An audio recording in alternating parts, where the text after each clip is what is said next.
What's going on, guys? It's your boy Gautam Maliga. Before we start today's video, make sure you guys check out www.valianceracing.com for authentic car parts, free shipping on items over $99.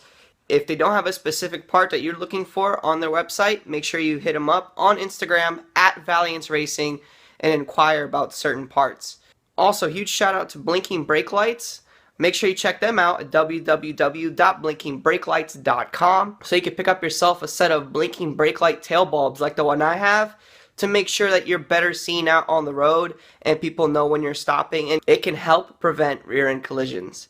Anyways, hope you guys enjoy this video.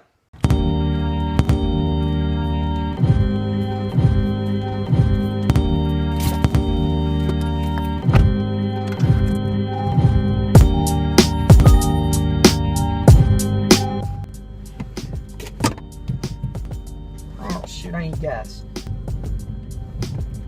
What's going on, guys? It's your boy Gautam Maliga, and today's video we're actually going to talk about something that some people ask me questions about at meets and stuff. And I feel like with this video, I feel like it would help a ton of you. I'm pretty sure if those of you judging by the title of this video, you want to know about driving a manual. And let me tell you right now that driving a manual is it changes the way you drive. It changes who you are sometimes. For me, it made me so much more attentive to the road, and it also taught me how to be more patient, especially with the learning process.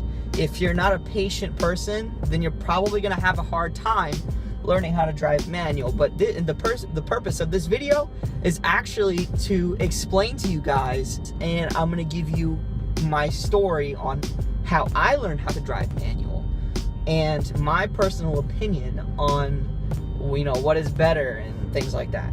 So firstly, I wasn't taught how to drive manual. If I was taught anything, it was only by word or by what I saw. In Brazil, every single car that's driven down there is manual transmission. If you drove an automatic transmission vehicle, you're probably very rich. So when I was a little kid, I used to sit in the passenger seat all the time with my dad, and I used to change the gears for him in the passenger seat. So I knew what changing gears were, and let me tell you, changing gears isn't what's hard about driving stick. But the only thing I didn't know how to do was control the clutch, and that's usually what a lot of people have trouble with. And it's definitely something that is it's a tight learning curve. It takes you about maybe a week or two, depending on how patient you are, depending how fast of a learner you are. It takes about a week or two to really make this technique become second nature. So, when I was growing up, when I was a little kid, I used to run around with a Frisbee in my hand pretending I was driving a car. I used to love cars ever since I was a little kid. And whenever I would run around with a Frisbee like that, all of the cars I imagined driving were all manual transmission. There was no automatics whatsoever. So, just had to do the Honda shuffle there. But anyways, to me, driving an automatic wasn't anything that I wanted. Especially when I was a teenager and I was looking forward to having my first car. I wanted it to be a manual transmission. I didn't want an automatic. However, my dad bought me an automatic DSM, and you know what? I had to deal with it. It is what it is. Beggars can't be choosers. It was a car. It took me from point A to point B. I couldn't complain. So lo and behold, after I drove the DSM for about maybe a year and a half, 2 years, I wanted my next car to be stick. I just had an agreement with my father, and I told him, hey, if I can't buy a used car and it has to be new, then my new car has to be a stick shift. And he was totally down with that agreement. But the only thing he didn't know was that I actually was already researching on YouTube how to drive a stick and stuff like that. And honestly, that's something I highly recommend you do if you're wanting to drive stick. And that's probably how you found this video. Do what I think is best, and really do some firm research behind this topic about driving a stick, because you really want to find out if that's really something you have patience for and something you really want to do. Now, if you live in the city, it's gonna suck, because driving a manual transmission car in the city, you're constantly having to lift up and off the clutch pedal, and it's gonna suck. So if you don't like traffic and you don't like all that work in traffic, then stick with your auto.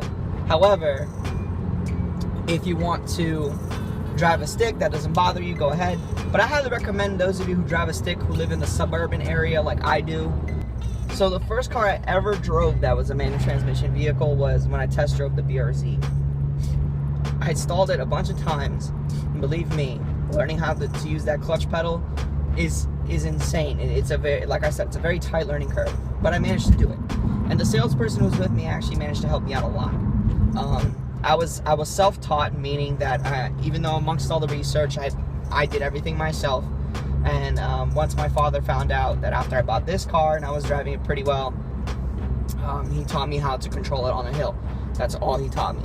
But everything else was, self-taught, and it was easy for me because I already knew the process once I finished doing my research and got into it. So that's what I highly recommend you guys do as well.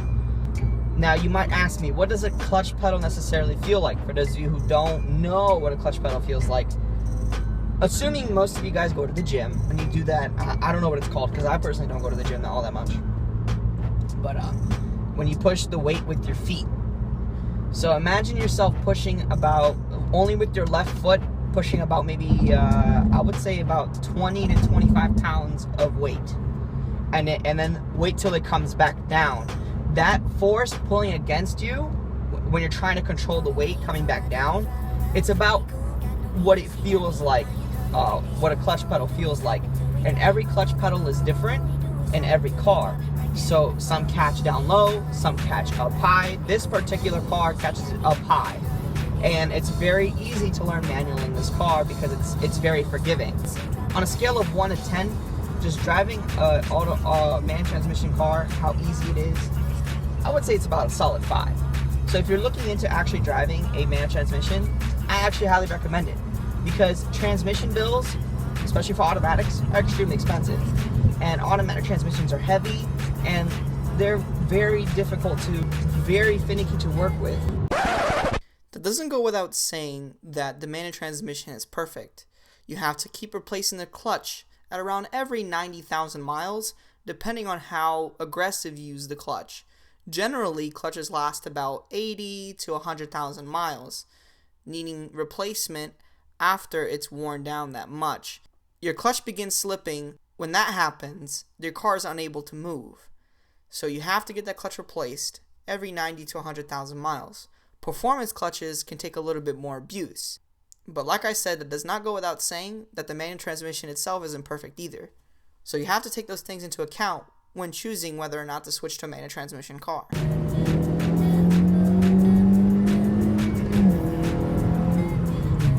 So another thing you notice about stick shift cars is that they're more responsive. They're not as, I would say, lazy as an auto transmission is. And for example, you could stomp down on the pedal of an automatic. It would take a while for it to downshift and actually get you somewhere.